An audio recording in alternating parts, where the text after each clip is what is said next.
She stood her ground, looked Jimmy Kimmel in the eye and said, "This isn't about politics, it's about respect." Seconds later, they cut her mic. And what happened off camera changed everything. It was supposed to be just another late night segment, filled with jokes, sarcasm, and political jabs, Jimmy Kimmel's signature style. The guest lineup that night included a mix of Hollywood personalities and political voices. But what really caught everyone's attention was the presence of Karoline Leavitt, the bold and rising conservative figure, known for her fierce commentary and sharp wit. Karoline had been gaining attention on social media for calling out what she saw as media bias, especially in late-night television. She'd accepted the invite to Kimmel's show fully aware of the minefield she was walking into, but she was ready, confident, prepared, and not one to back down from a debate. Behind the scenes, even Kimmel's team seemed surprised she agreed to come on. The stage was set for something electric, and everyone watching could feel the tension humming in the air before she even stepped in front of the cameras. The lights hit her as she walked out with calm resolve, dressed professionally but not extravagantly, a quiet strength in her posture, her expression unreadable, but far from fearful. For those who knew her, this was classic Karoline, poised, driven, unapologetic. For the audience at home, most tuning in out of curiosity or skepticism, she was stepping into the lion's den. And for the men watching, especially those who had ever been talked over, misrepresented, or dismissed for their beliefs, there was a sense of quiet pride watching her stand tall, not backing down. The applause from the audience was polite, but restrained, revealing more tension than enthusiasm. Kimmel cracked a smile that didn't quite reach his eyes, reaching out for a handshake that felt more like a test than a welcome. Karoline returned it with firmness, her eyes steady. You could feel it even through the screen. This wasn't going to be an ordinary conversation. The banter started light, with some surface-level questions, but it didn't take long for the tone to shift. Kimmel leaned in, his voice laced with irony, pressing her on topics he knew would get a reaction, poking at her views with a grin that dared her to push back. And she did, calmly, intelligently, without a hint of fluster. She pointed out facts, countered assumptions, and refused to let the laughter of the studio audience drown out her words. For a moment there was silence, not the comfortable kind, but the heavy kind, like when truth cuts through the noise. And this is where something truly rare began to unfold on that stage. Dignity meeting mockery, and not blinking. If you've ever been in a room where people don't respect you but expect you to keep quiet, you understand what Karoline was facing. And if you've ever walked away from a moment like that with your head held high, knowing you didn't stoop, didn't bend, didn't flinch, then you know how powerful it is to see someone do it live in front of millions. That's what this story is really about. Standing for something real when it would be easier to stay silent. If you believe in dignity, in calm strength, in the kind of truth that doesn't need to shout to be heard, then you're in the right place. This channel is where we tell stories that matter. Stories about men and women who refuse to be talked over, who hold the line when it counts, who remind us that respect is something you earn by living it. So if that's the kind of story you value, I invite you to subscribe now and stay connected, because we've got many more like this ahead. Stories that speak to who we are and what we still believe in. Back on that stage, the audience began to shift in their seats. Kimmel's tone sharpened, no longer joking. He seemed frustrated that she wasn't cracking under pressure.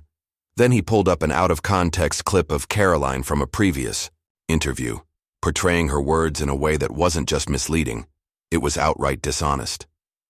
Karoline leaned forward slightly, looked him in the eye and said, "That's not what I said, and you know it." The air went cold. The laughter stopped.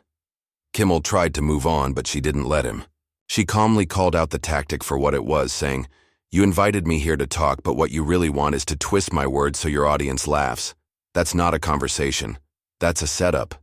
It was in that moment, under the blazing lights and with millions watching, that Karoline did something that made the entire room go silent. She stood up. Quietly, slowly, not in anger but in dignity, and with her mic still hot, she said something no one was prepared for. If respect isn't mutual, there's no reason to stay seated.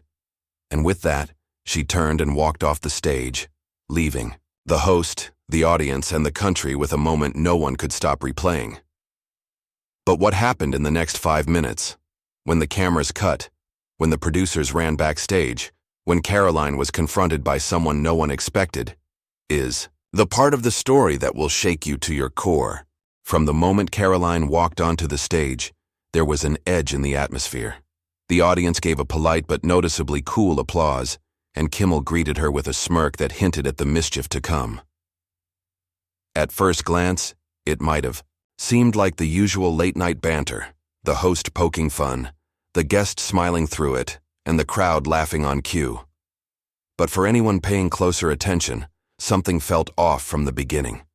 The smiles were tighter, the tone sharper, and the distance between the two more than just the length of a couch. What started as a standard conversation about current events quickly shifted into a one-sided sparring match.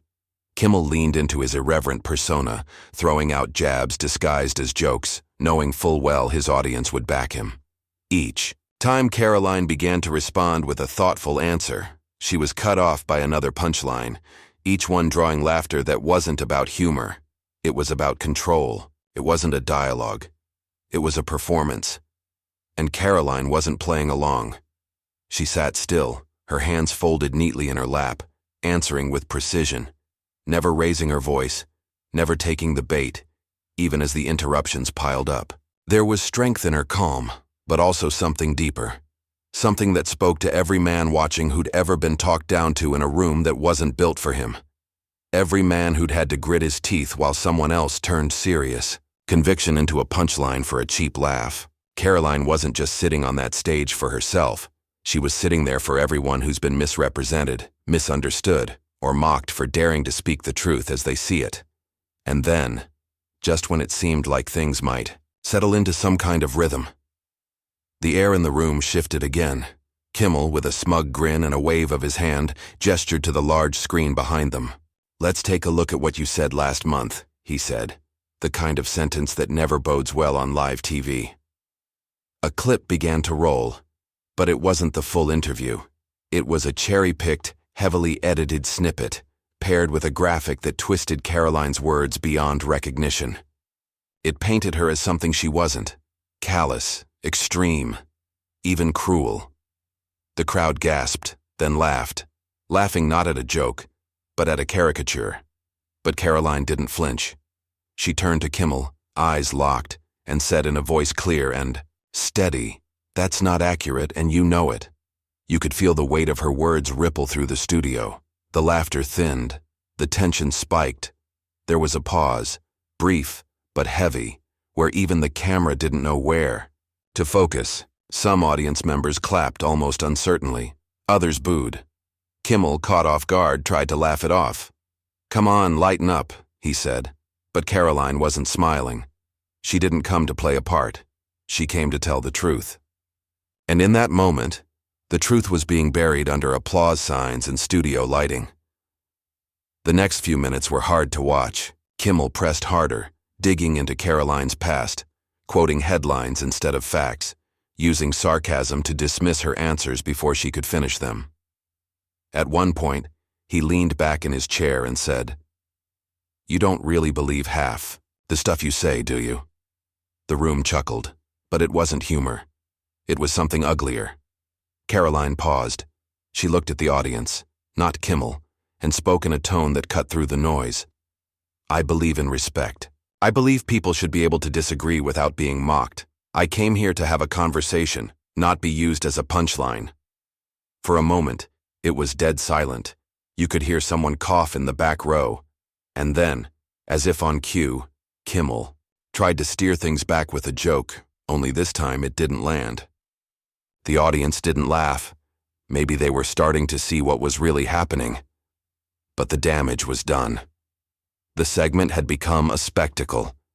The cameras were still rolling, but the mask was slipping. The whole thing was no longer about ideas. It was about humiliation. And that's when something even more shocking happened. The producers, through Karoline's earpiece, asked her to lighten the mood and not escalate the tension. It was a request that revealed everything. This wasn't about truth. It was about optics, ratings, keeping the show running smoothly, even if it meant letting disrespect slide. Karoline didn't say anything back into the mic. She simply adjusted. It took a breath and looked Jimmy dead in the eye. "Do you want to have a real conversation?" she asked. "Or do you want to keep pretending I'm not sitting right here?" The look on Kimmel's face said it all. He didn't expect her to push back, not like that.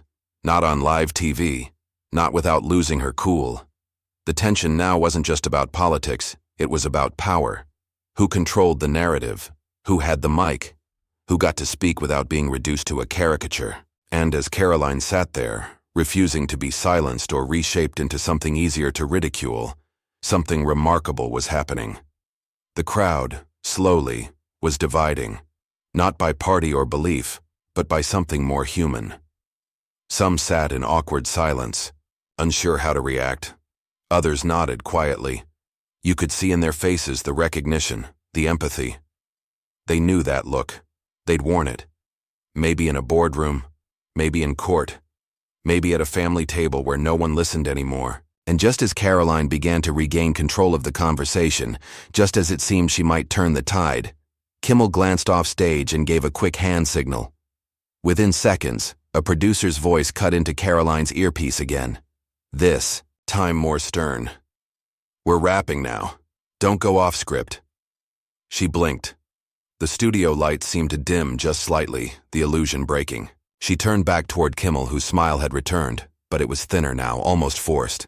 The credits began to roll early. The music came on low. And just before the show cut to commercial, Karoline said one final thing, not loudly, not for the cameras, but enough that Kimmel and anyone close enough could hear. "This isn't comedy. It's cowardice." The screen faded to black. But what happened after they went off air, what Karoline was told backstage, and who stepped in when no one expected it, changed everything and revealed the quiet war being waged behind the scenes, where dignity is lost not in one loud moment, but in 1,000 small betrayals. It was clear from the start that Karoline wasn't going to let Jimmy Kimmel control the narrative. Not this time. Not on live television, and certainly not when she had so much at stake. As Kimmel continued to prod her with sarcastic remarks, each joke carefully crafted to undermine her without seeming overtly hostile, Karoline remained calm, but unyielding. When she finally broke through the veneer of humor with a piercing observation, the room shifted. "You say you want different voices," she said quietly but firmly. "But you're not interested in listening. You're interested in scoring laughs." The weight of those words hit the studio like a thunderclap. You could almost hear the collective gasp from the audience, and Kimmel, for the first time that night, visibly shifted uncomfortably in his chair, a flicker of unease crossing his features. There was no quick comeback, no flippant retort. Instead, the room felt charged with something raw and real. Karoline's gaze remained steady, her expression serious, and she pressed on, her voice steady but edged with the frustration of someone who's been dismissed far too often.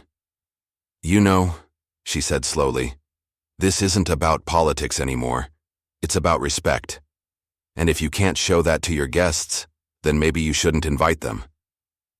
The tension that had been simmering since she walked on stage suddenly boiled over. The energy in the room flipped, the polite facade cracked, revealing a sharper, more hostile undercurrent.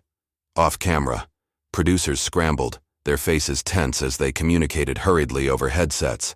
The live segment that had started as another episode of late-night banter was now veering wildly off script, and the show's carefully maintained rhythm unraveled. Without warning, the camera cut away to a commercial break, a jarring interruption that left viewers at home holding their breath.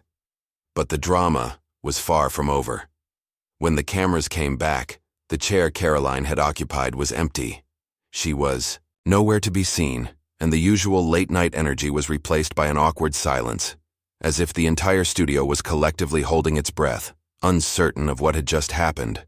It quickly became clear that Karoline had been escorted off the stage during the break, not by her choice, but reportedly by an abrupt decision from Kimmel's production team, acting under pressure from the network to regain control of the narrative. What had begun as a platform for her voice had been cut short in a way that felt less like a respectful exit and more like a public dismissal, a silencing that echoed far beyond the walls of the studio. Social media erupted almost immediately. The hashtag Karoline Leavitt began trending, with millions weighing in. Some in support of her courage to stand up against the show's tactics, others criticizing her for disrupting the program. But for those who had been watching closely, the raw truth was undeniable. A woman who dared to speak with dignity and conviction had been forcibly removed because she wouldn't play along with a scripted narrative that demanded compliance over candor. The sense of betrayal was palpable, not just from the producers or the host, but from an entire system that seemed determined to control the story at the expense of truth and respect. For Karoline, a rising figure who had built her reputation on standing firm in the face of opposition, this moment felt like a blow not only to her career but to her very sense of self. The carefully maintained dignity she'd carried onto that stage was now stripped away in front of millions, replaced with whispers and questions about what really happened behind the scenes.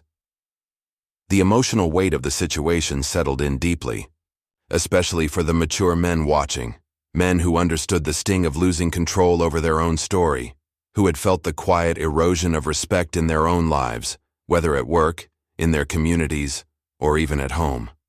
It wasn't just a TV moment. It was a mirror reflecting a broader struggle for dignity and justice in a world that often feels stacked against those who dare to speak their truth. As the night wore on, rumors swirled. Some said Karoline was offered a chance to return if she apologized.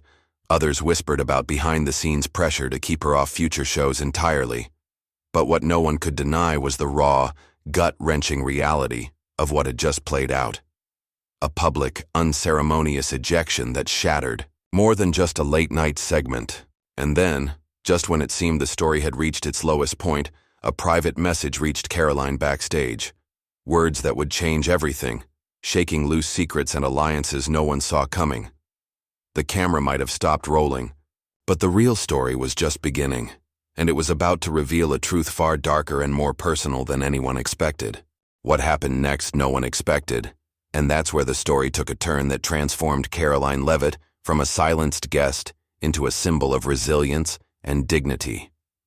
Rather than fading quietly into the background, overwhelmed by the public spectacle and the weight of being ousted on live TV, Karoline did something far more powerful.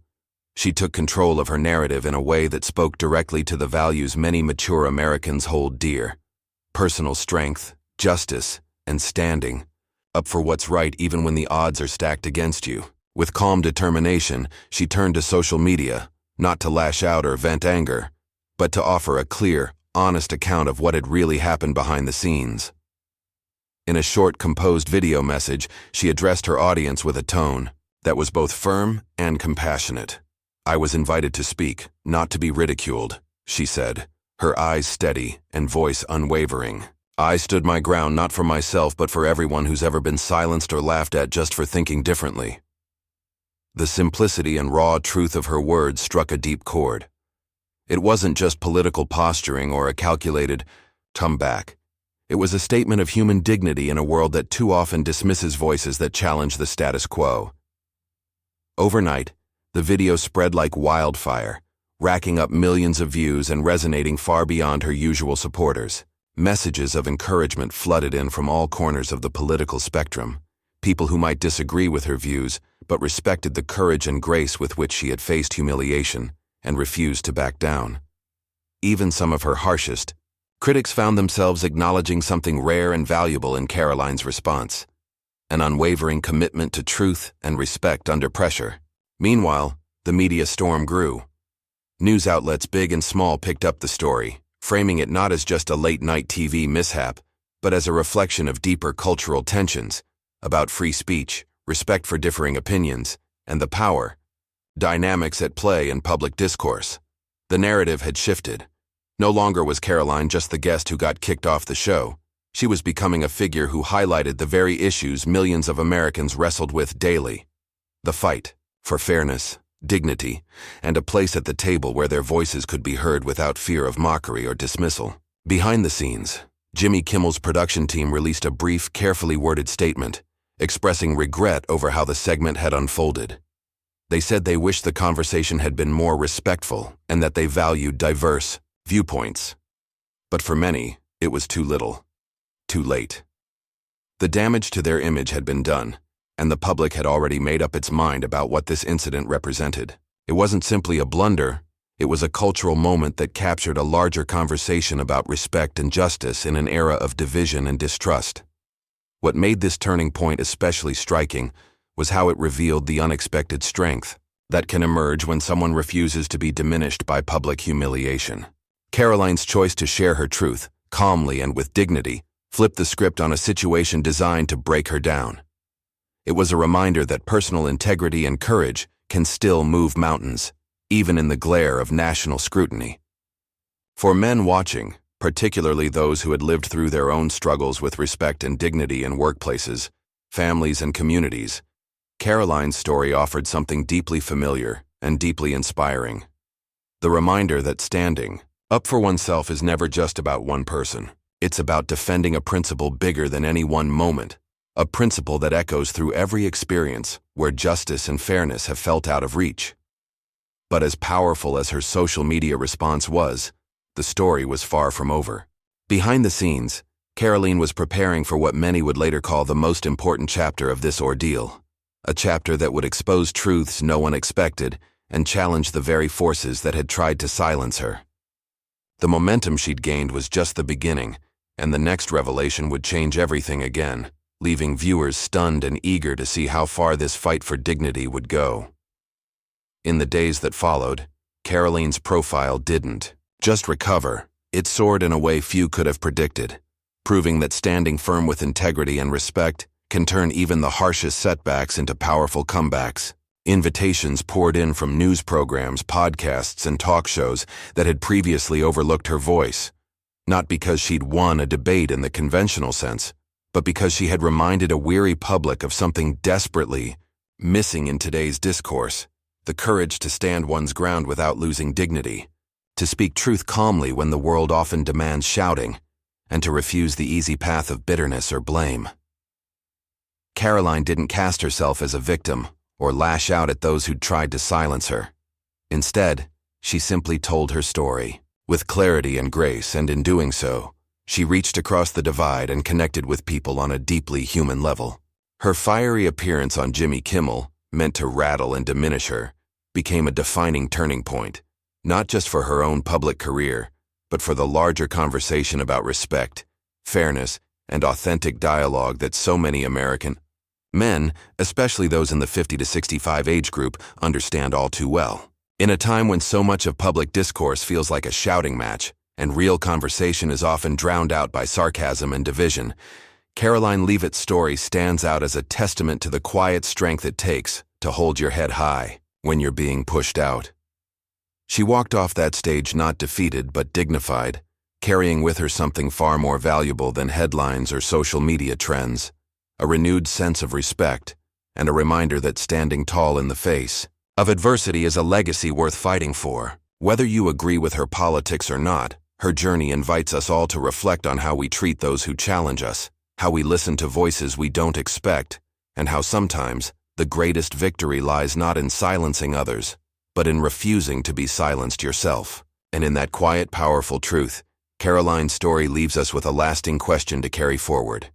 When the world tries to knock you down, will you hold on to your dignity or give up the fight? Remember, real strength isn't about winning every fight. It's about standing up with dignity when it matters most. If you believe in respect, truth, and courage, hit that subscribe button, ring the bell to never miss a story that matters, and drop a like or comment to join the conversation. Your voice counts. Let's keep this going together.